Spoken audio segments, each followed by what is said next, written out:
is A Double Face, a true crime podcast. Please make sure to follow, like, and subscribe and get the notifications when a new episode drops. Please help by leaving a 5-star review. It helps the small podcasters like ourselves. Thank you again. Listener and viewer discretion is advised. Oli Olis, hey, I'm Jose. Hi, it's Melissa. So today's new episode, new true crime. So tell us, was it easy for you to find this one? I had a hard time because I know we've done a few high profile cases, and it's easy to find stuff whenever we're researching.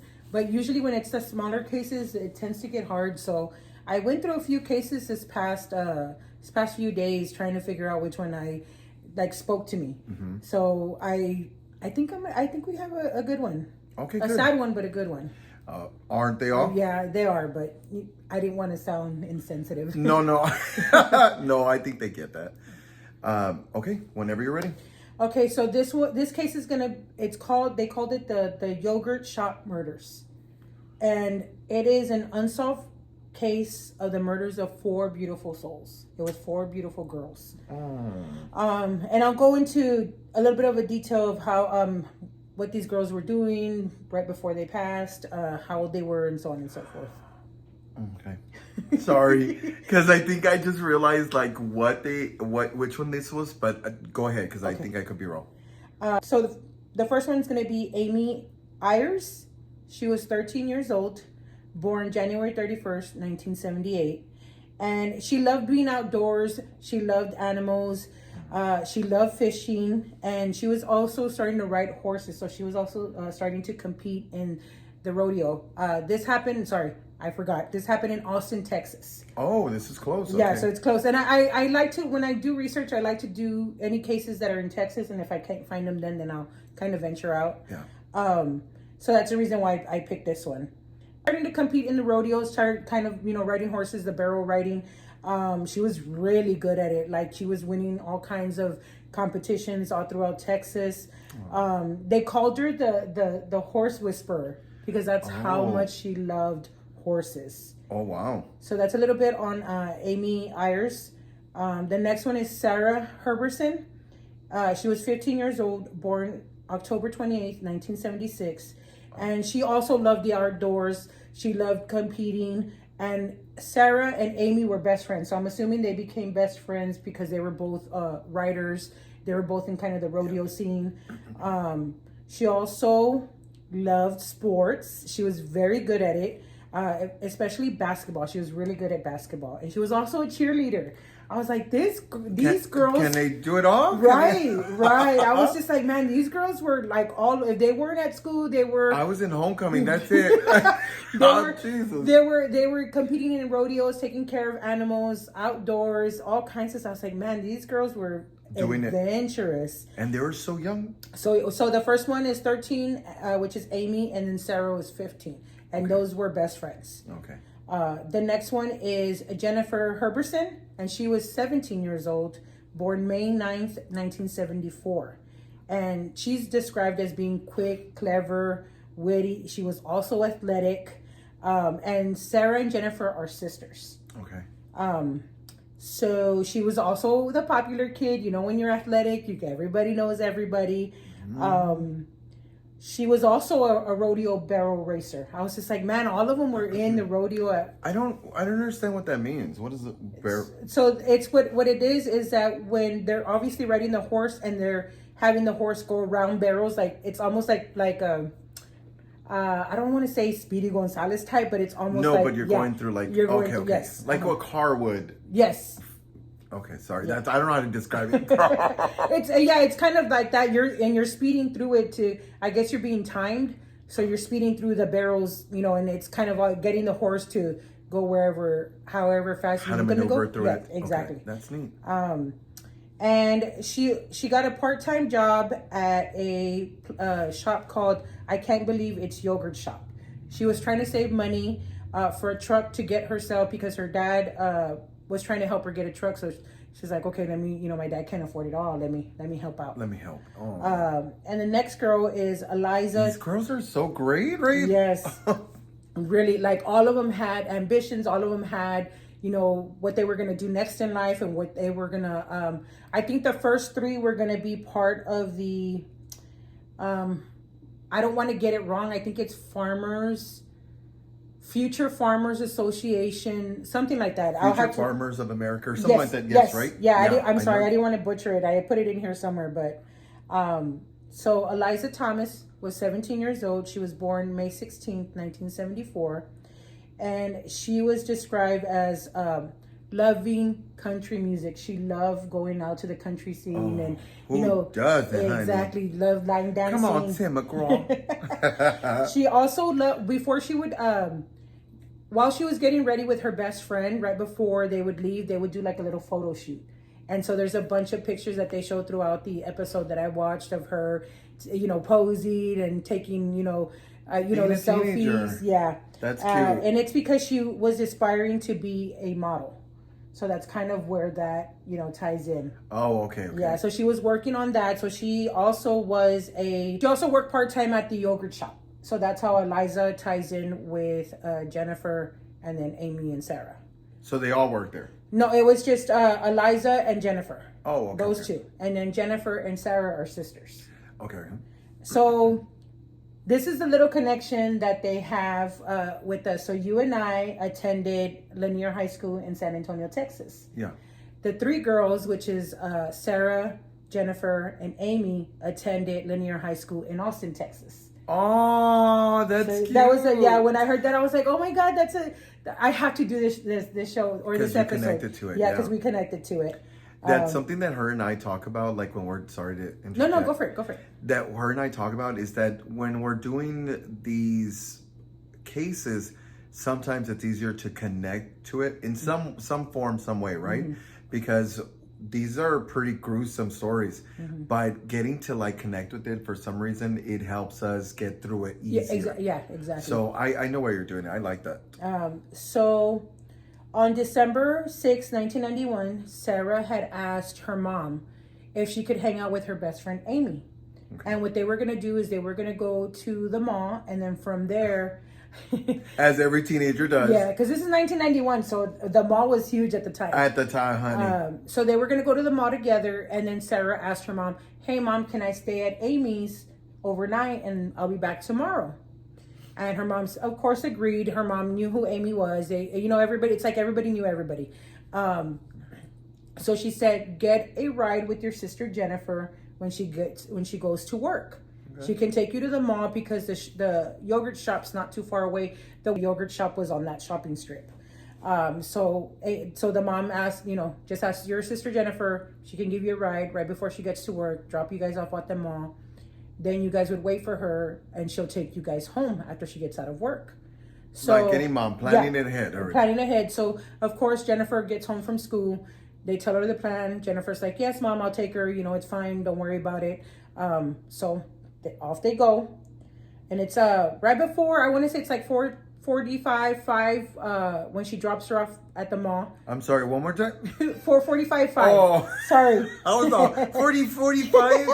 I was like, no, that didn't make any sense to me. Sorry, it was about 4:45 when she takes off, drops him off at the mall. Okay. Because she's about to go into work at 5. So it's around that time. Drops him off at the mall, clocks into work at 5 o'clock.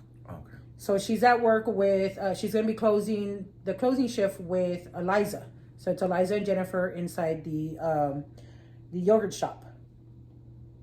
So somehow, it doesn't say at what time Sarah and Amy arrive at the shop. It's just by 9 p.m. the girls are already at the yogurt shop, because I'm assuming the mall closes at 9. I think anywhere and everywhere. Normally, yeah. Right? Or 8, 9, yeah. So I'm assuming that they close at 9, gets to the yogurt shop, because it doesn't say, okay, well, they walked over there, or, this is the time that they get there. They just know that they're at the yogurt shop by this time. It's about 10 p.m.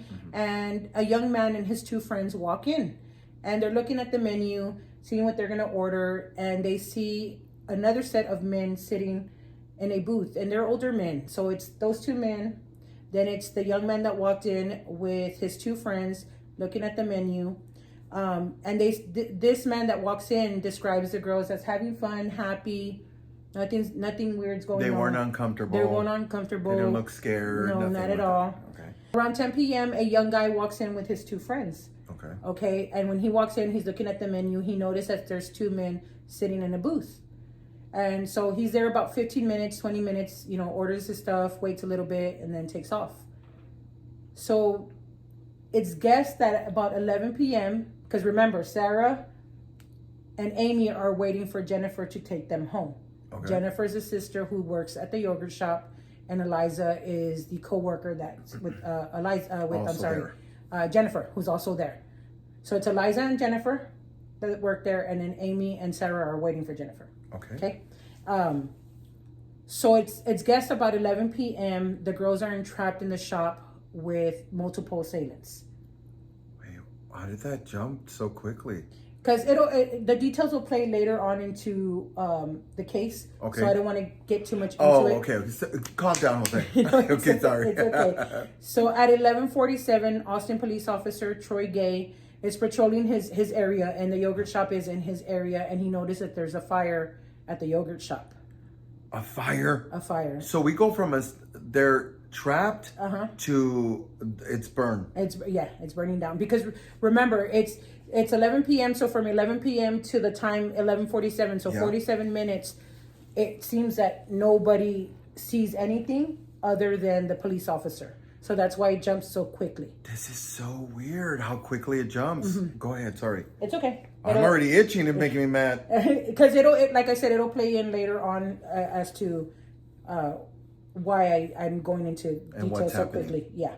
And a little after midnight, once the fire is put out, the four bodies of the girls are found in a storage. Three. I'm sorry. 3 of the girls are found in a storage part of the shop, and then another body's found kind of separately, maybe about 4 feet away, 5 feet away. And I'll explain right now. No, my brain's already going. They probably held her at gunpoint, or go ahead. So the girls were gagged, shot in the head execution style with a .22 caliber gun. What is that? Is that big? No, it's a handgun. They're usually the handguns. Everybody gets them. Oh, okay. One of the girls was raped, and it later comes out that it was Amy who was raped, which is a 13-year-old, the youngest one. The youngest one. Yeah. All of them were found nude. Oh my God. Sarah and Jennifer, which are the sisters, were found with their hands tied. Eliza was found just with her hands behind her back, which I thought was a little off, because I was just like, why didn't you tie everybody? Why just not her? I thought it was a little, because I would think the way that they described it, they were all killed the same way, they were found the same way, but Eliza wasn't tied up. It could be for random reasons. It could be sexually motivated, or it could be also that they're trying to control the most outpoint. Because what if she was more the aggressor than all 3 of them, or the quieter one? I remember a story where this is a family member that told me that the attacker, when they attacked it was 3 of them, when they attacked them, the first one fought and he loved it. The second one did it and he was like, get over there, you're boring.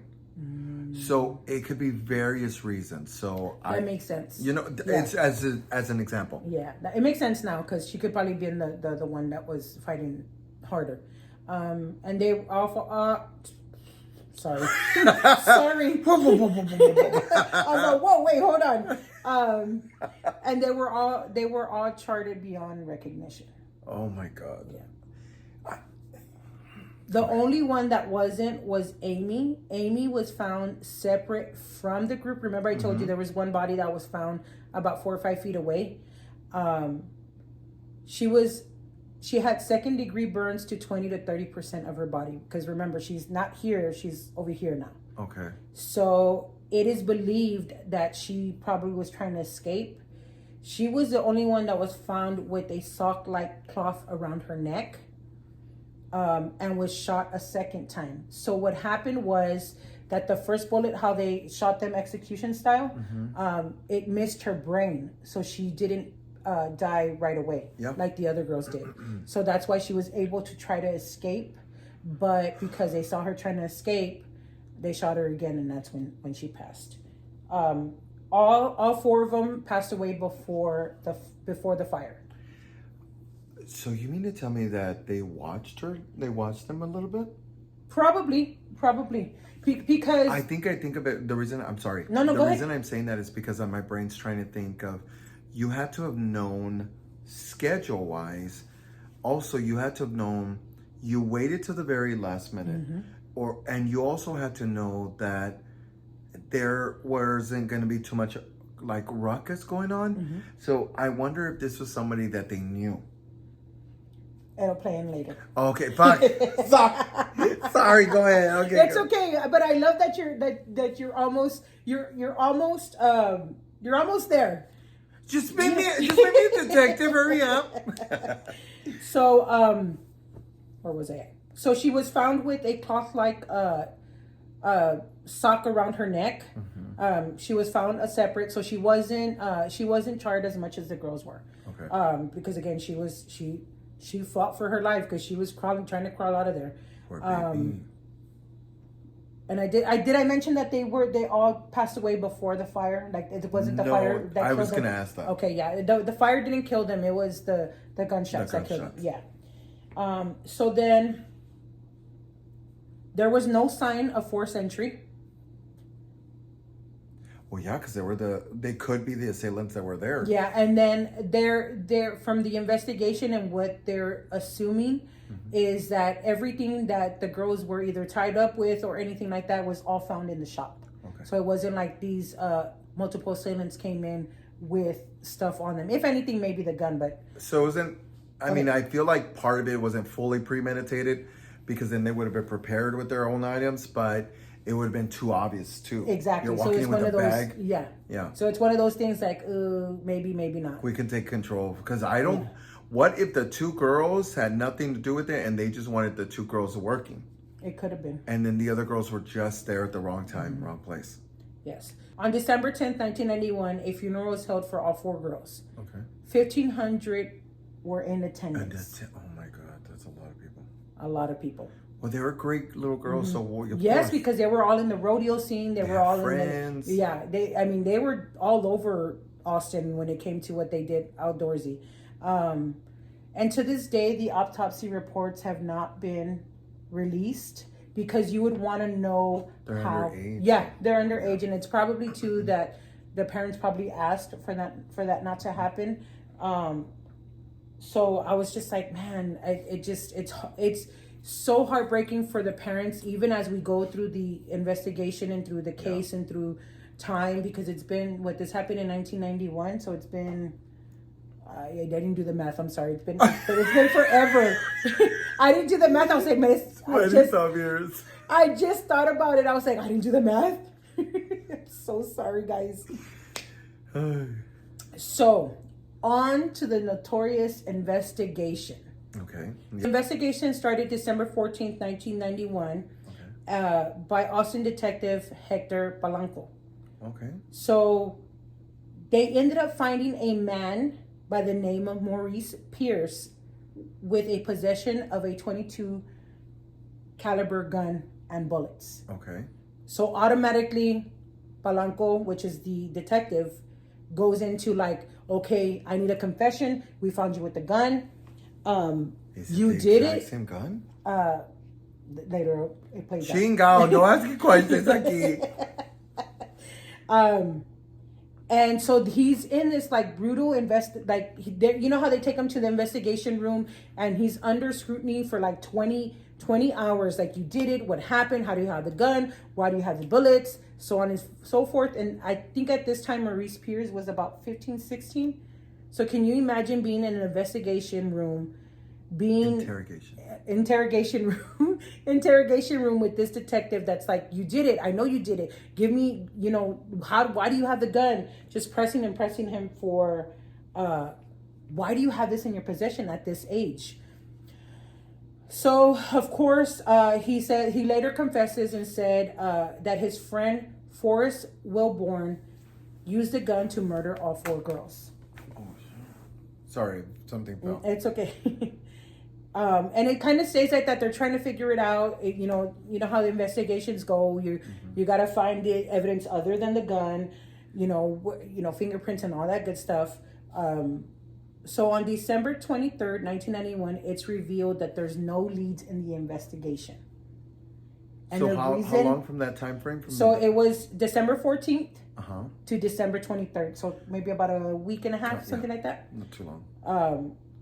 And the reason why is that the case was buried because they took Detective Polanco off the case because he was coercing suspects to basically say, you know what, I need a written statement to admit that you did, whether it be... Yeah, when you were saying that, I was like, it's almost like you're coercing them to give you an answer. Exactly. So then the case goes cold until late 1996, early 97. Okay. And a new detective, which is Paul Johnson, is assigned to the case. And he goes back into the files, start looking to see what, Hector had done and see what he had written down and what they had investigated. And he goes back to the statement that Maurice Pierce had made. Okay. And so they kind of start doing, the investigation again based on what Polanco had done years prior. And so they reopened the case in early 99. Hold on, let me see. Yeah, in early 99, the investigation starts. So it took them a few years to get to where, okay, let's go back and start revisiting all the people that are in this case. So in early 99, the investigation starts and they find Maurice's gun did not match. And the bullets that were... did not match, and the bullets at the scene did not match either. So therefore... So nothing was matching? Nothing was matching. It was just a 22, honey. That's But that goes back to what Detective Polanco was doing. Yeah. He was trying to... Well, then he completely ruined this. Exactly. This is how it plays out into why it's unsolved. Fuck you, Polanco. And then police also bring the alleged cohort. But supposedly that when they investigated, there was a third guy that was involved in the murders. And I air quote it because, again, it'll come out later as to why. And if you remember, this is the 90s, so more likely no cameras like that. No cameras at all. And so the police alleged that Michael Scott was involved, and he was interrogated for 20 hours. But who's Michael Scott in this? And Michael Scott is the third person. Mm-hmm. And but like no relation or no relation, nothing like that. It's supposedly he's one of the ends up being 4 of them. So one of the 3 that was involved. How? I don't know how it plays in because I don't know if it's Melbourne who says it or it's Pierce who says, okay, well, this is the other guy. But one of them says it. So, of course, Detective Johnson goes and investigates him. He's in interrogation for 20 hours and admits that he committed the murders and he played a role in the murders. Oh, okay. And then they go on to a 4th guy because somehow a 4th guy is mentioned. And this is on September 15th. Robert Springsteen IV is another guy that they mentioned. And he's interrogated for another 5 to 6 hours. But like they're really like honing in on him because in the episode they show kind of some of the tapes where they're investigating and they're like, you did it and you're such a bad person. And what Michael said was right about you. They start using them against each other because they all wrote statements. Which is a tactic, yeah. Exactly. And so he admits to raping Amy and helping kill the other girls. So now there's 4. So remember, Maurice Pierce had the gun that was supposedly used in the murder. Correct. So that's how that started. And then he mentioned his friend, Melbourne, and said, well, he's the one that committed the murders. Oh, he ratting everybody out, yes. Honey. Good. And so then it leads into Michael Scott. But this is 2 of these guys come years later because, remember, the case is reopened. So then Michael Scott comes into play. And then between them 3, somehow Robert Springsteen, the fourth, is mentioned. Oh. So that's why there's four guys. So everybody's ratting everybody out. Everybody's ratting everybody out. Okay. But remember, they're all under intense Scrutiny. Exactly. So The officers. the officers are pressing the guys like, you did it, and you're a bad guy, and I can't believe you did this, and how are you gonna say no, you didn't do it, you committed the murders. It was like a long, like you could just see how intense it was. So now this is a second detective. Okay. Which is his name is Paul Johnson. Okay. So Paul Johnson's part of the second investigation. Mm-hmm. So then on February 5th, 1999, Austin Judge Mike Lynch signs an arrest warrant for Pierce, Wellborn, Scott, and Springsteen. All of them are arrested and charged for capital murder. Did you hear how he said it? Moida. Yes, I didn't want to say anything. I was trying to hold back a laugh. Sorry. Moida. I don't know why it's coming. Moida. I don't know why it comes out like that. I For wasn't capital going to say anything. murder. Sorry. For capital murder. And the DNA is collected from all four guys. Because it does eventually come out that there's DNA. Because they kept this case so secretive because they didn't want to let a lot of stuff out just in case they let something out and something goes away. So normally that's what officers do. They keep it close to the chest so they can determine, because they're not going to tell the news like this is exactly how they were murdered. Exactly. They're just going to say 4 slaved girls and whatever. But they would know the details. Yes. The murderers, for example. Yes, exactly. So they get DNA on the 4 men because there is DNA found in the crime scene. Okay. And there's a lot of back and forth with these cases. Back and forth between 2001 and 2007. Because now they're like, we didn't do it. Now they want to change their mind because now they always want to change their mind. They've been convicted. And so in the spring of 2008, you find out that, well, I said it earlier, that DNA was found on Amy. Because remember, she was the one that was raped. And they also found DNA, but I think they found it on like a piece of cloth on another body. They didn't say which body. Okay. So 2 bodies were found with DNA. And in late 2009...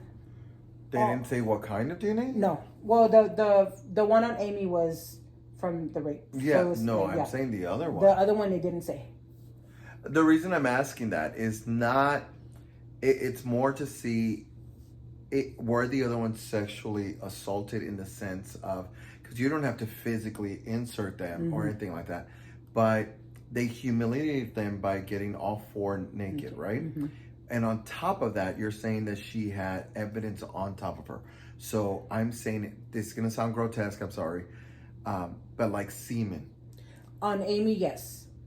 But I'm saying, so I'm saying like, what if...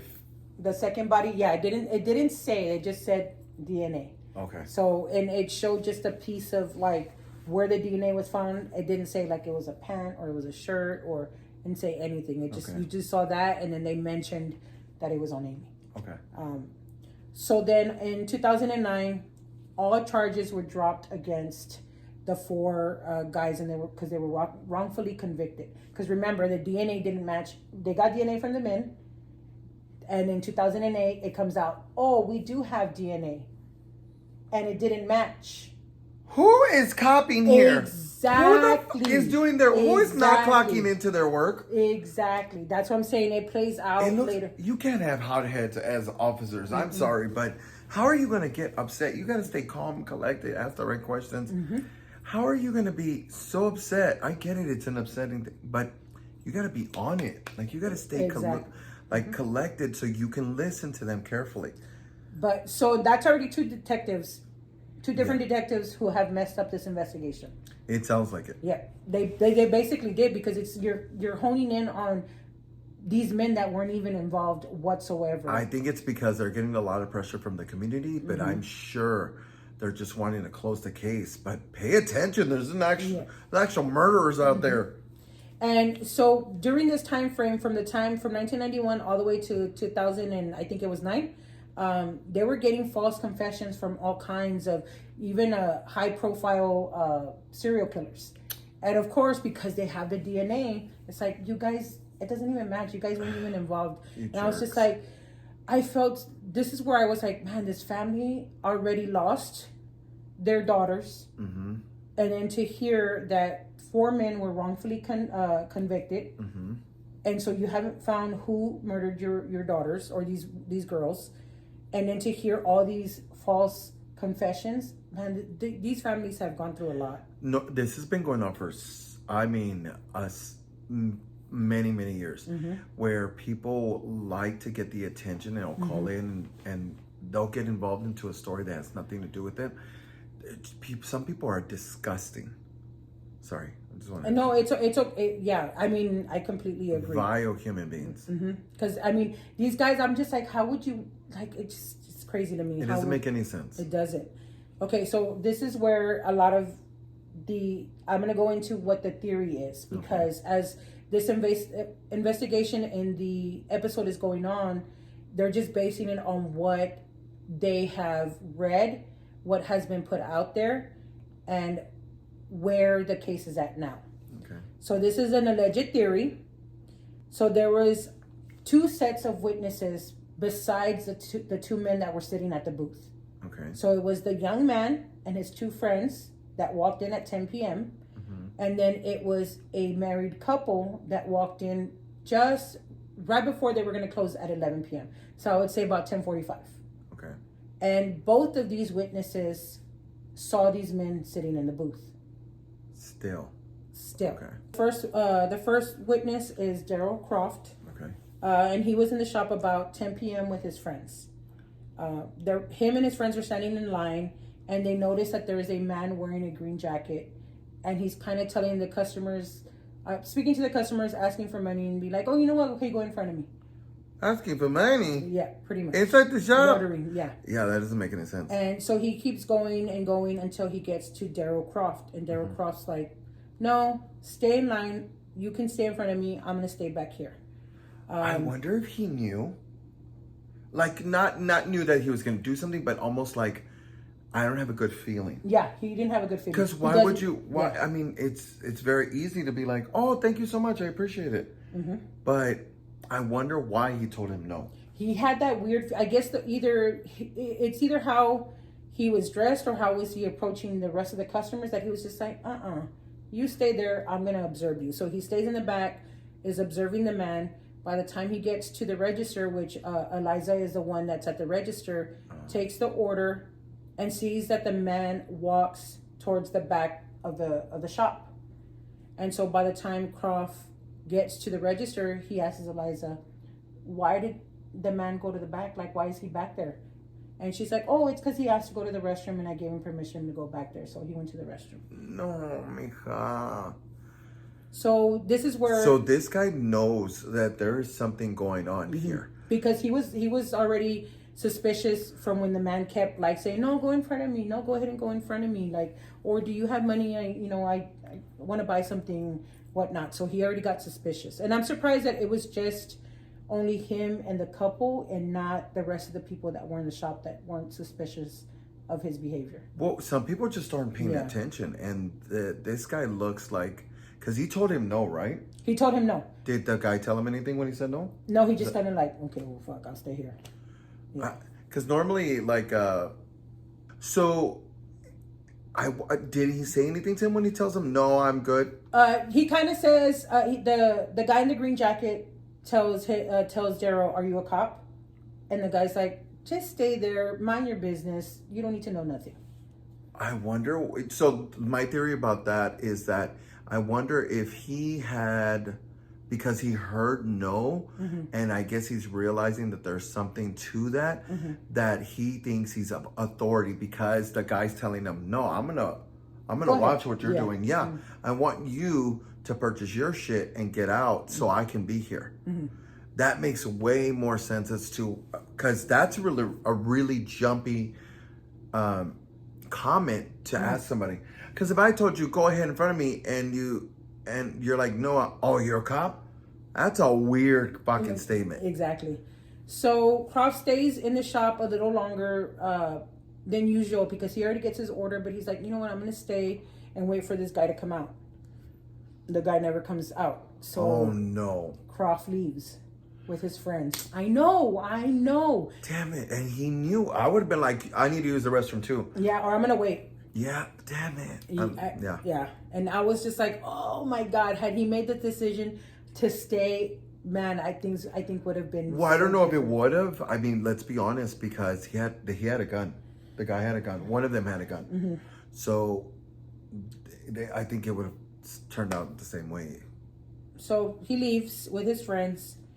The second witness, which is a female and her husband, were the last two in the shop. Remember, they probably at about 10:45, close to 11. Okay. And she reports seeing two men in the booth, one with a black jacket, one with a green jacket. So then he must have came out.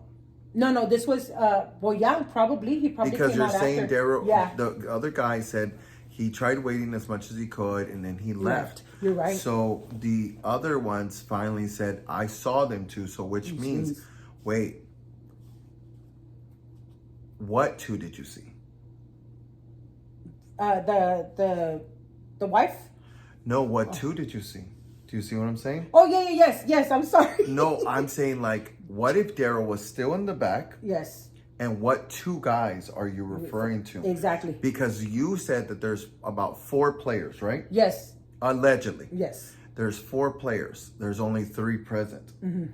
So I'm wondering if maybe one of those guys was either the lookout and waiting in the car, or something like that. Because as of right now, we can pinpoint that there's either 2 to 3 in the shop. There's yeah. So that's why I was like, wait. I guess the way that they're making the theory, it's 2 guys because that's all they saw.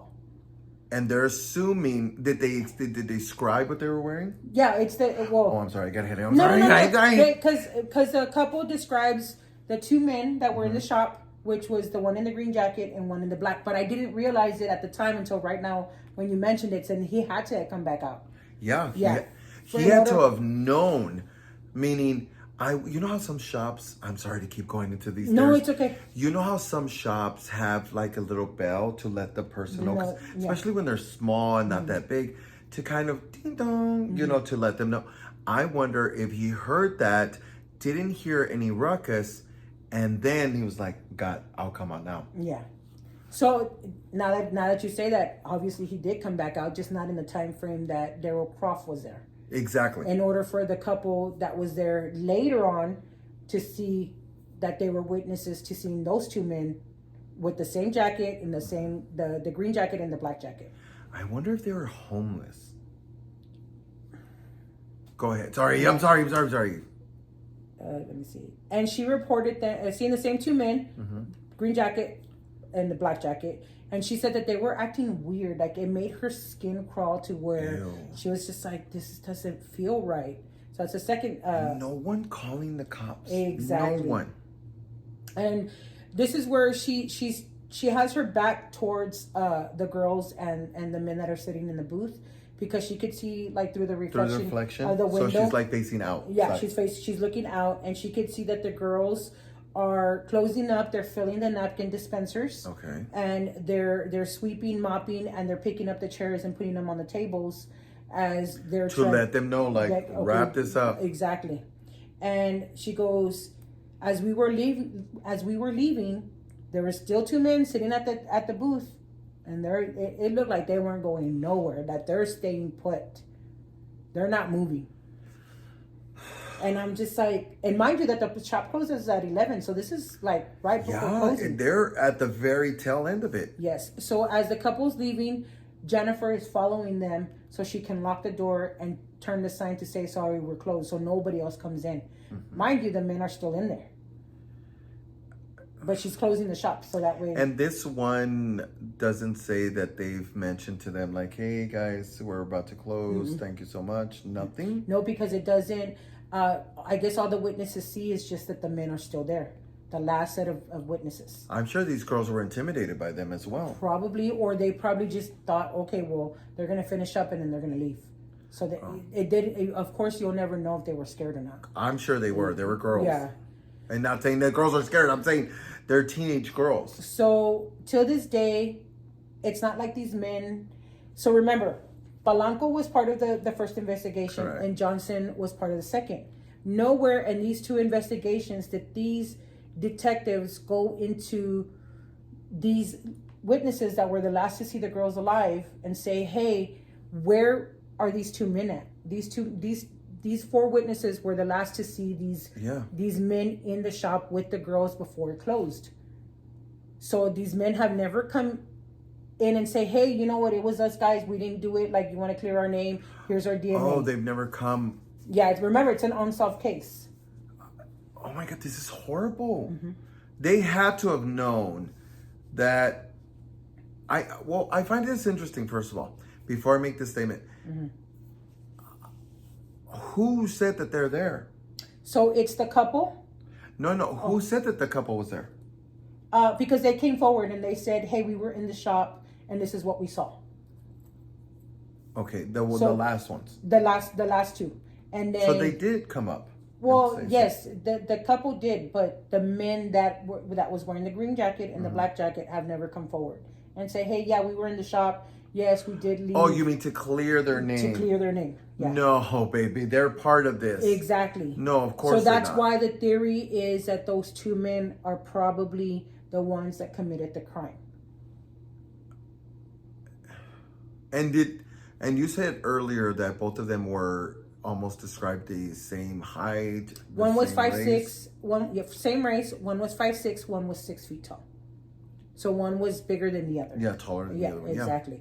And in the investigation, in the episode, they show a picture of where the alleged men were sitting, because they're like, the girls were filling the dispensers, they were putting the chairs up, and you could see that the booths, like the first three, or it's 1, 2, 3, and there's chairs on the booth except for one. Because remember, this is just eyewitnesses saying, hey, we saw these guys. And that's all they have. So they're like, it has to be true, because that one booth, the napkin dispenser is empty and there's no chair on the booth. Which means that they were probably scared to go towards them. So if the girls didn't say, hey, I'm so sorry, we're about to close, let me, blah, blah, blah, that should have already been filled before any of this. So when this went up in flames, this should have already been filled up. Now, this is interesting that one of the chairs is up. I'm wondering if he's like trying to make them feel comfortable. Hey, I'm going to help you out. Like, when somebody is not a good person, they're going to try to seem nice. Oh, I got you. Don't worry. I'm going to help you out. I'm going to put this right here, blah, blah, blah. Oh my God, you guys are pretty, bro. And so that's when I wonder if either the short or tall one was more one was more the aggressor than the other. So they say that the guy in the green jacket was the taller one. So he's the one that went to the back. So I wonder if he was investigating back there. What it looks like, how they can escape. Exactly. What the layout is. Because the whole shop doesn't go in flames. It's just the part where the girls are at. Because the front of the shop, that's how they were able to get the picture of the... Did you see it? Yeah, I saw the picture. Can I see it? Yeah. So the way to describe this, this looks like a really older, it's 1991. simple. Yeah. So that's where it's square. So this is okay. So these are square tables, small tables. There's booths that are like green, so it almost looks like a diner, right? And they were sitting here. So they're sitting back there because you see how there's no chair on it, and you see the napkin dispenser, it's empty.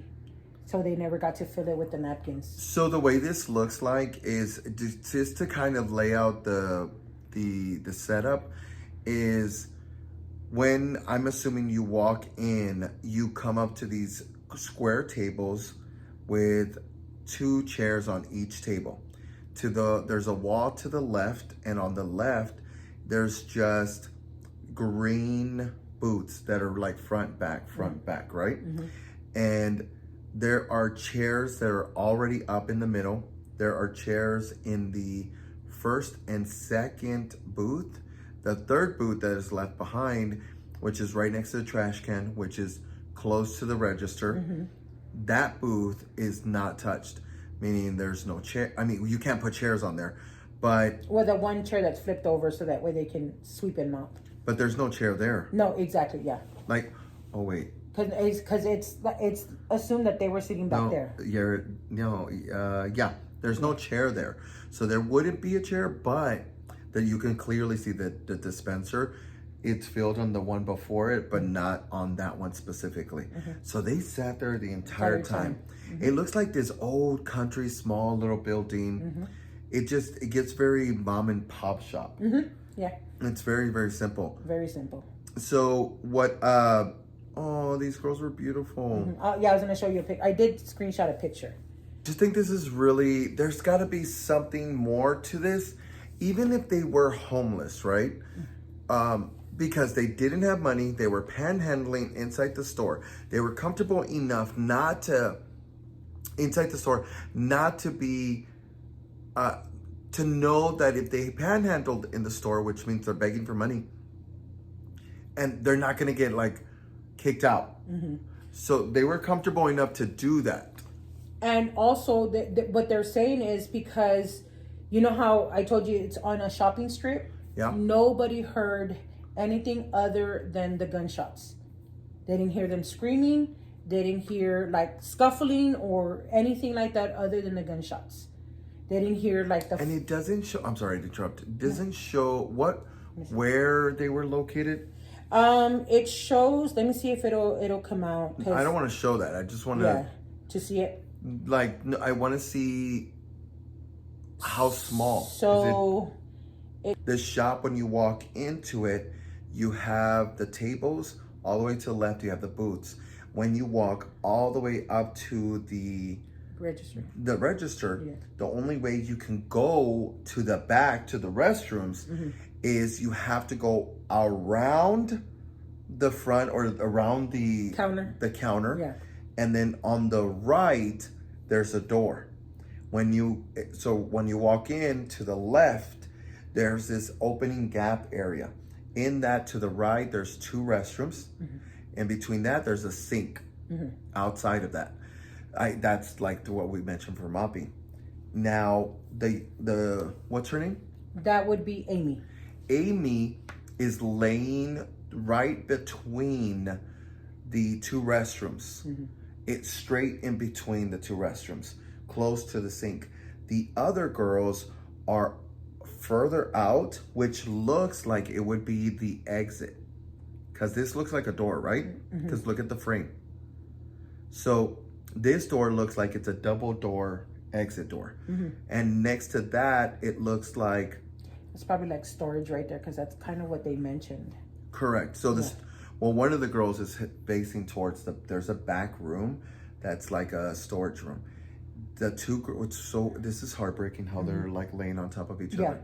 Their legs are laying on top of each other almost to find comfort.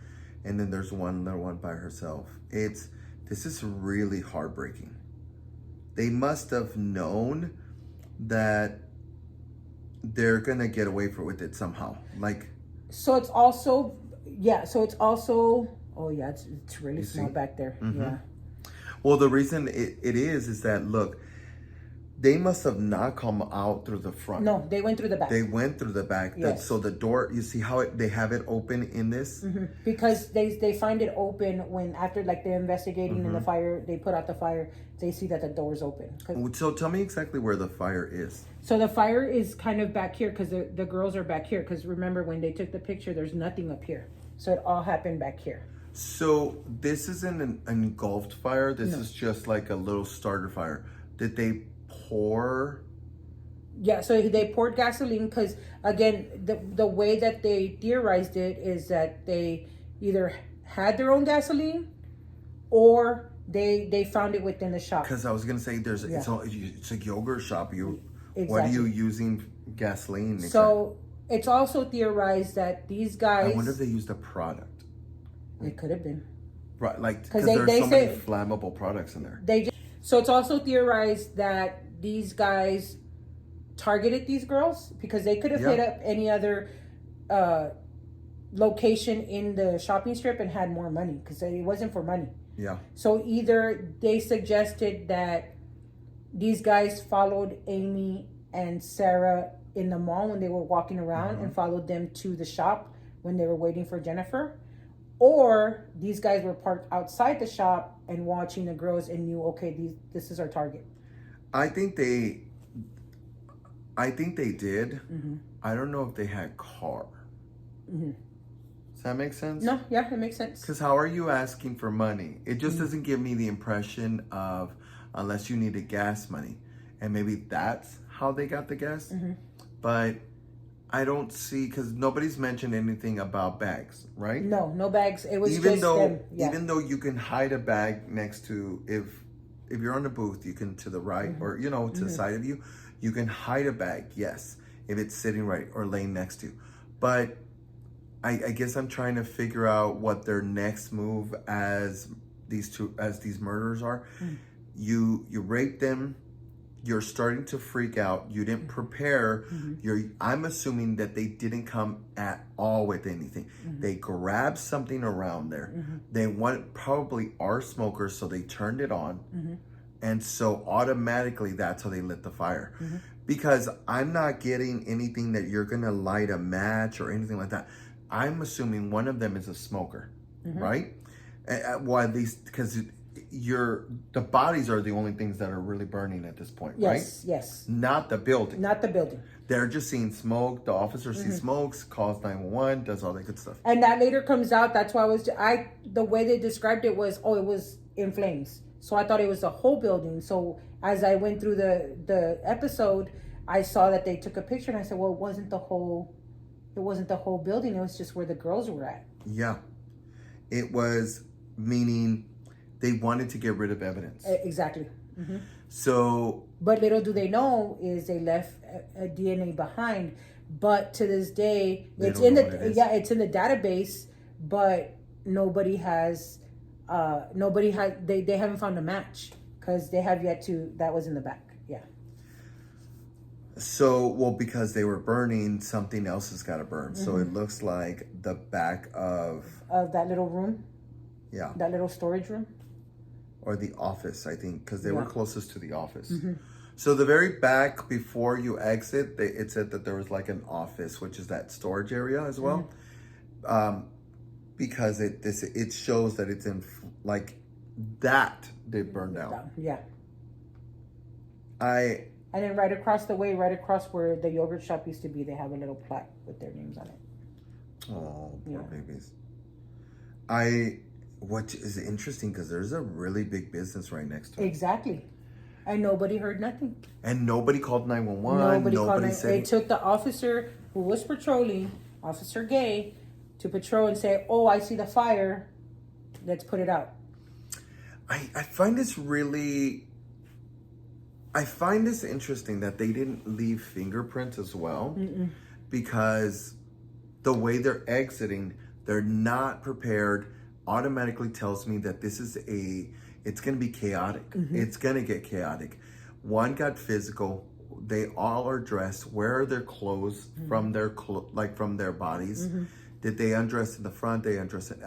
The reason I say that is because how quickly did it go? Did it escalate from we're just trying to, because I'm sure they did, we're just trying to scare you. We're not going to get rid of you or something. You can take off your clothes, but it's so you won't run away. Something. It's 47 minutes.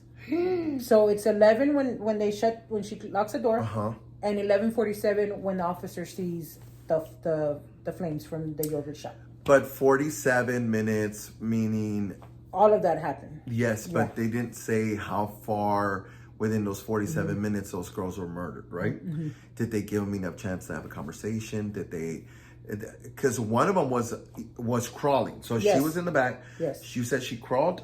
She was, because they were all in the same location, and she was the only one that of course, remember, the bullet didn't go through, or didn't hit the brain, so she was still alive until the second shot. But so I'm not her. What I'm wondering is that let's say you put their bodies in flames, right? Let's just theorize real quick. She then you didn't murder her. They're in the back of her because they're in the exit, ready to run, right? They see her. Probably when they turned around to start the fire. Around, correct. Yeah. Or they had already turned. Correct. Yes, Yeah. yes. I think that's better. Is that they turned around, saw her walking, because more likely she didn't get those fire burns until she was dead. So, because you can always see, when you do an autopsy, which we don't know, you can tell that she, like, let's say the smoke was that's why she really died. Or that there was smoke in her lungs. But more likely she was trying to crawl out of there because her brain's like, oh, I got to get out of here. Knowing, she's shot in the brain, so I really can't say that. But I'm assuming that she felt the safest to run the opposite way. Right? Because she's getting away from what's going on over here. So she knows to go back this way, towards the front. She gets about, 4 or 5 feet? Yeah. 4 or 5 feet. And then automatically is laying. So they must have pulled her, shot her. Because the way she's angled, the way the body's angled, it doesn't look... Because her head's positioned towards the cooler. Yeah. No. Because the girls are over here, like behind her. No, she's straight head. Okay. No, did you not see the picture? I thought it was at an angle, like where the girls are back here and she's over here. No, so I'll cut that off real quick. Yeah. So her body is between, where the how I said that there's 2 restrooms. Her body is laying straight across. Yeah. So what's across from her is the cooler. Oh, I didn't see the cooler. Well, it's because the cooler's not like an important factor, but I just thought it was a wall. But what if the cooler does have evidence? This is all we're all trying to theorize. Circumstantial. Yeah. Well, it's not circumstantial. It's okay. Yeah, it's not circumstantial, but it's we're trying to theorize and trying to like see how to break that down, which we don't know what we're doing, but hopefully that they find out who these people are, even if it takes years to get them. Yeah, because they have DNA. It's just a matter of trying to find that person that matches it. And as of right now, either these men are either dead by now, or they just have not committed a crime since. Yeah, because they're not on the database. That was a really interesting. Poor babies. I hope they get their family gets vindication somehow. But is that it? Yeah, that was it. But we kind of went into like this whole theory, but like the last of it was going to be where they thought that they either were followed, but they were definitely targeted because there's other businesses that probably had more money if it was money. I think they were targeted, and I think they were homeless by the way they were panhandling. If not homeless, they were... No, I do think that they were street smart. And that's why nobody came. But that's just me. I don't know what I'm doing, but hopefully these people get caught. Thank you so much for your time. Danos un besito, because we got to go. Bye, guys. Bye.